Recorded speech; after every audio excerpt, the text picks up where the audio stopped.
पैसे दिसतात ते त्याच दिवशी दिसत नाही. ही सेकंड डेला तुम्हाला म्हणजे 12 ते 13 तासानंतर या ठिकाणी तुम्हाला कालची अमाऊंट दिसणार.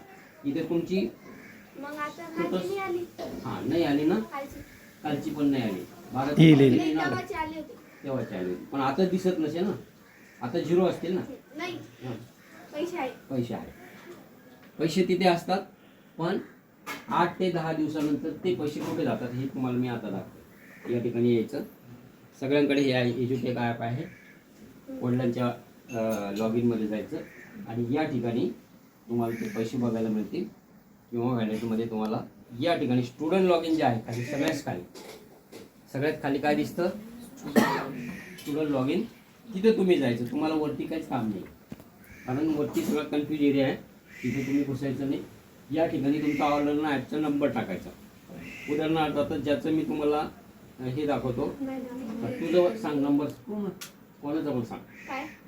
आय डी नंबर सांग, ज्याच्यात त्याचे व्हॅलेटला पैसे आहे. 7 सांग तुझा आय डी नंबर. एज्युटेकचा ना? हां एज्युटेक अभ्यास करते ते. ऑनलाईनचा का? 75 75 07 07 81 81 87 87 75 75. ओके, आपला पासवर्ड कॉमन आहे ना, 2012. 2012.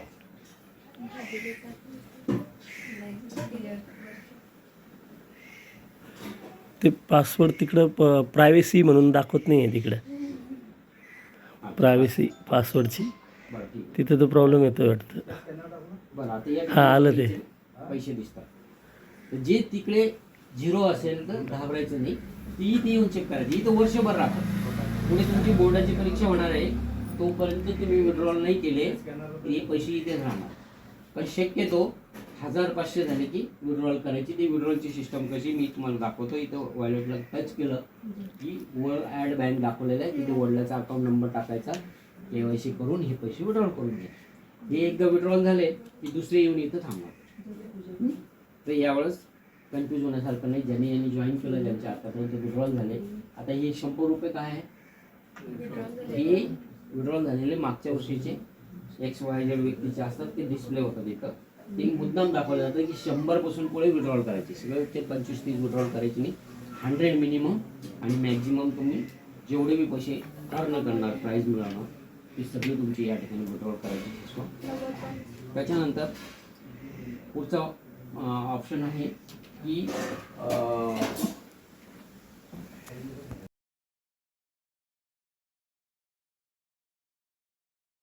मार्गदर्शन करायचं आहे ज्या गोष्टीसाठी त्यांची अडचण आहे. कारण आपलं हे सगळं बिझनेसचा मेन गाभा काय आहे, मेन एम काय आहे, तुमचा अभ्यास.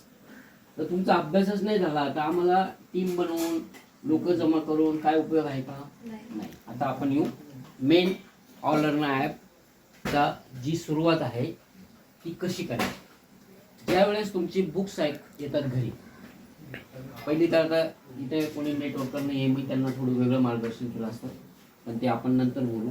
ज्यावेळेस तुमची बुक्स घरी येतात त्याच वेळेस झूम ॲप आणि ऑलरना ॲप हे दोन्ही तुम्हाला इन्स्टॉल करून घ्यायचे, बरोबर.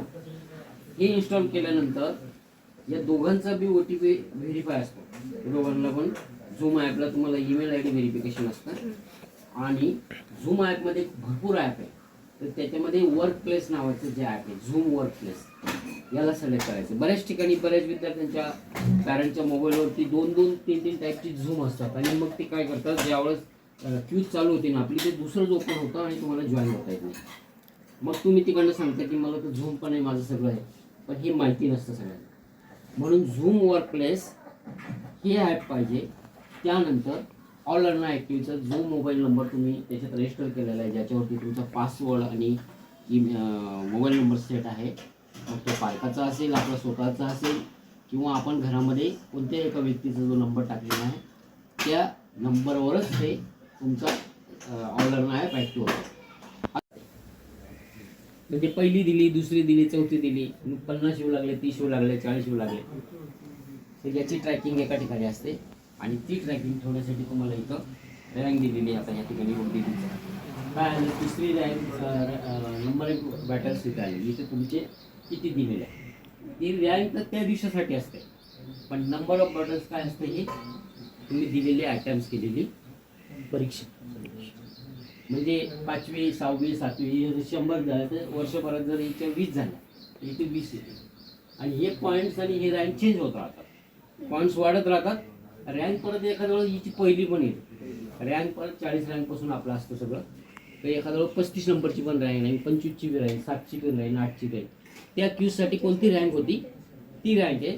त्यामुळे एखाद्या वेळेस काय होतं, रँक पहिली आली आणि पैसे 30 रुपये आले असं होत नाही. तर त्या रँकला ते अमाऊंट लावलेले असते. आता हिची जी रँक आहे, आता इथे जी दिसते आपल्याला काय दिसतो लागलं पावर, हिची थर्ड रँक आहे. थर्ड रँकचं आणि 50 रुपयाचं काही कॉम्बिनेशन आहे का? नाही. ते अमाऊंट एक वेगळी वस्तू आहे. म्हणून तुम्हाला फक्त एक याच्यावर फोकस करायचं की आम्ही किती परीक्षा जिंकल्या आतापर्यंत, किती दिल्या आणि किती पॉईंट्स मिळाले.